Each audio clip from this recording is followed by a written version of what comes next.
बिस्मिल्लाहिर्रहमानिर्रहीम। Dear students, हमारा आज का टॉपिक जो MCQs का टॉपिक है वो है वायरल डिजीज़ के हवाले से।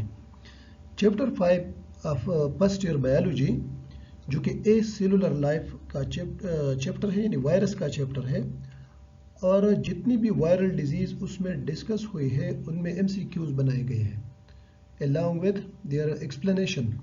तो चलिए आज का टॉपिक शुरू करते हैं। क्वेश्चन है number first question, AIDS is a serious condition that weakens. AIDS एक बीमारी का नाम है। HIV से जो बीमारी होती है उसे कहते हैं AIDS. HIV human immune deficiency virus. तो उससे जो बीमारी होती है एड्स में कौन सा सिस्टम सबसे पहले कमज़ोर हो जाता है? ऑप्शन ए में है रिस्पायरेटरी सिस्टम, बी में है डाइजेस्टिव सिस्टम, सी में है इम्यून सिस्टम और डी में है nerve system. So the correct option is option C. AIDS is a condition in which first the immune system becomes weakened.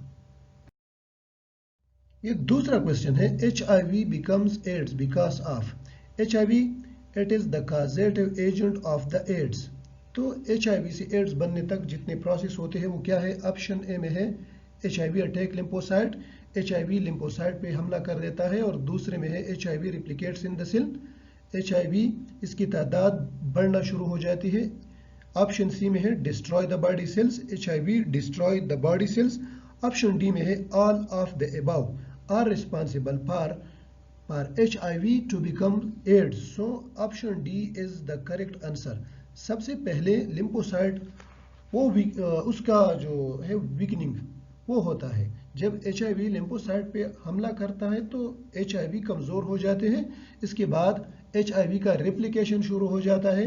Replication करते करते ये बॉडी सेल्स को कमज़ोर बना लेते हैं।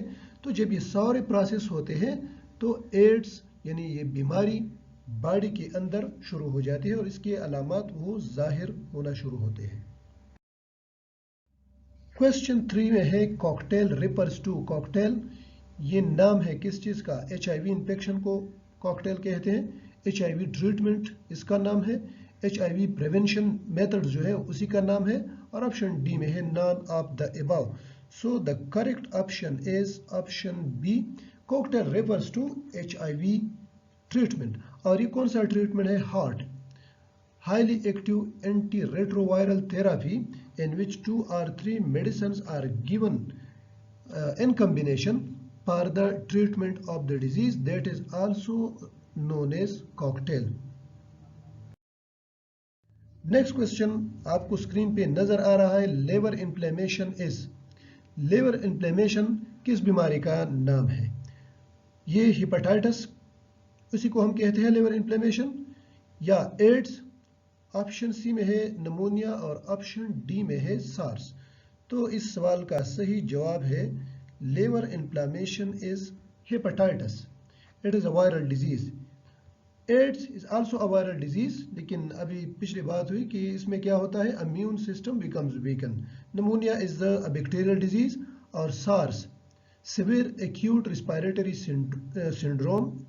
It is the novel corona virus जो कोविड-19 है, इसी को कहते हैं सार्स। नेक्स्ट क्वेश्चन आपको नजर आ रहा है, reverse transcription proceed as. Reverse transcription it is the characteristic feature of HIV virus.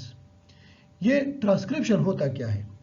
Transcription is a step in the gene expression in which RNA is made from DNA and then DNA से RNA का बनना, इसी को कहते हैं transcription, और RNA से protein का बनना, इसी को कहते हैं ट्रांसलेशन। ये सेंट्रल डोग्मा थ्योरी, उसी के मुतालिक यही सेंट्रल डोग्मा थ्योरी यही कहता है कि DNA से RNA बन जाता है और RNA से फिर प्रोटीन। ये ट्रांसक्रिप्शन का प्रोसेस है, जीन एक्सप्रेशन भी इसको हम कहते हैं।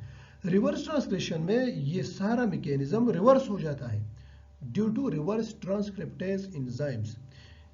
और ये क्वेश्चन में क्या है कि रिवर्स ट्रांसक्रिप्शन का सही पाथवे क्या है? ऑप्शन ए में है DNA to RNA to protein, यानी DNA से RNA और RNA से प्रोटीन का बनना। बी में है RNA to DNA to protein, यानी RNA से DNA और DNA से फिर प्रोटीन का बनना। ऑप्शन सी में है कि DNA change to RNA, RNA change to DNA, DNA then change to proteins. और ऑप्शन डी में है RNA change to DNA, DNA change to RNA, RNA change to proteins. तो अगर आपको याद हो एचआईवी क्या है, it is RNA containing virus. तो जब उसमें आरएनए है और रिवर्स ट्रांसक्रिप्शन का अमल उसमें होता है तो आरएनए से बन जाता है DNA, their DNA then change to RNA and the RNA then change to proteins. So option D it is the correct answer. अगर ये पहले वाला होता तो ये क्या है, ये वही सेंट्रल डोगमा थ्योरी जो बात हुई कि डीएनए से आरएनए और आरएनए से प्रोटीन का बनना, और इसी का रिवर्स क्या है, रिवर्स ट्रांसक्रिप्शन।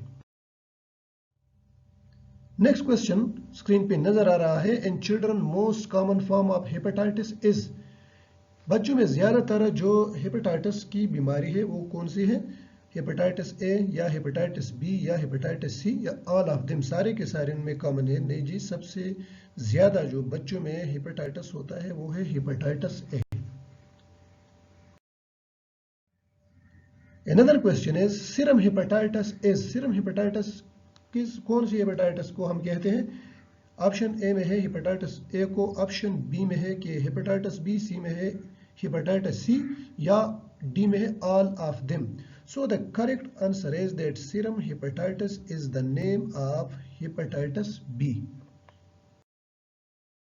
नेक्स्ट क्वेश्चन ये है, which of the following is sexually transmitted disease. नीचे जो बीमारी दी गई है, ऑप्शन ए में है हेपेटाइटिस, ऑप्शन बी में है हर्पीज, ऑप्शन सी में है एड्स और डी में है all of them.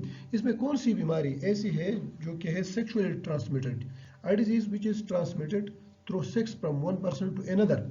So all of these disease are sexually transmitted, so option D is the correct answer.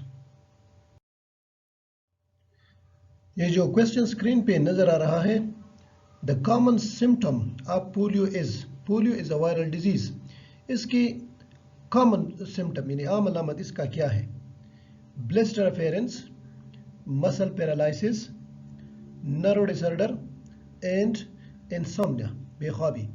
So the correct option for the question is that the common symptom of the polio is muscle paralysis. Paralysis इसको हम कहते हैं पालच की बीमारी, ये एक आम अलामत है पोलियो बीमारी में। बच्चों में जो 5 साल तक के बच्चे होते हैं उसमें उनमें ज्यादातर पोलियो का खतरा होता है।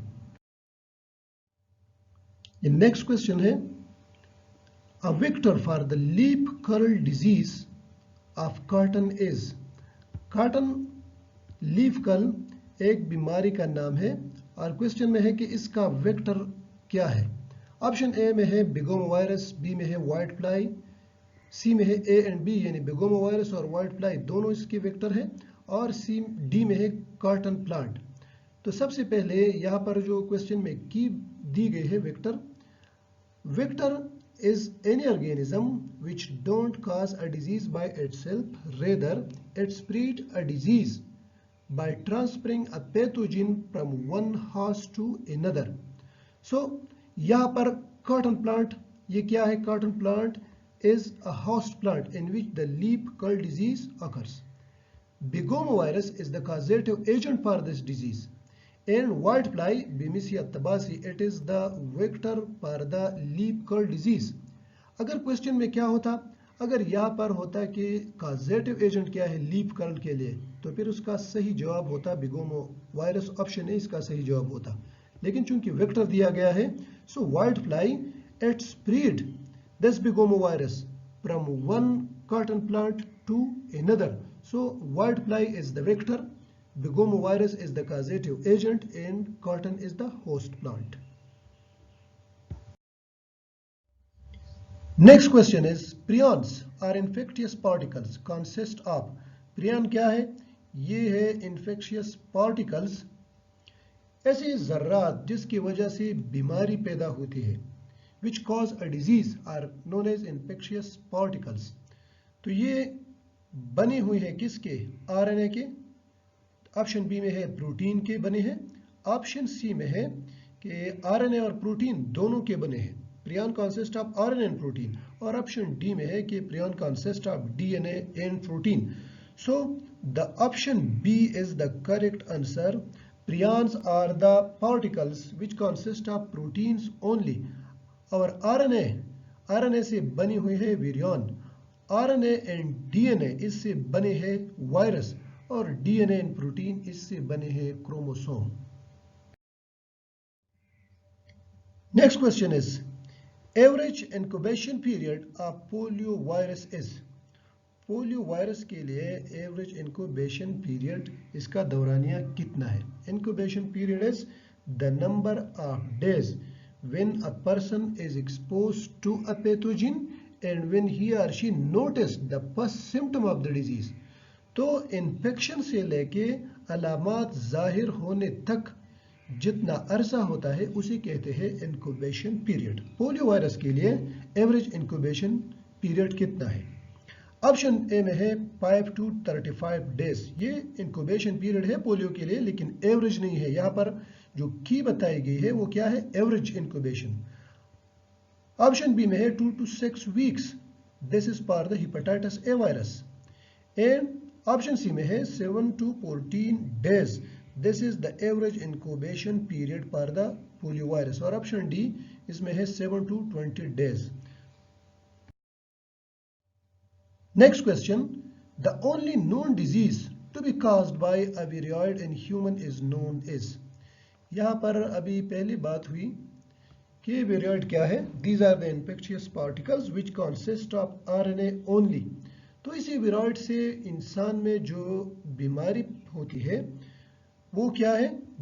यहाँ पर देखिए क्या लिखा है, ओनली डिजीज. इसका मतलब यह है कि viroid cause only one disease in the human.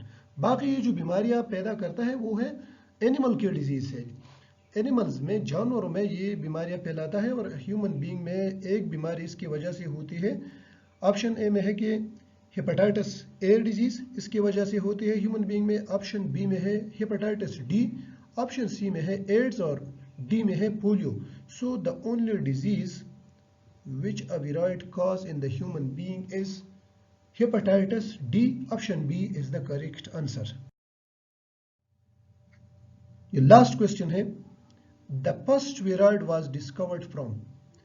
सबसे पहले विरोइड डिस्कवर्ड हुआ था. ऑप्शन ए में है पोटैटो से, बी में है टोमेटो से, सी में है कॉटन से, और डी में है ह्यूमन बीइंग से. तो इसका सही जवाब है option A. The first viroid discovered from the potato plant.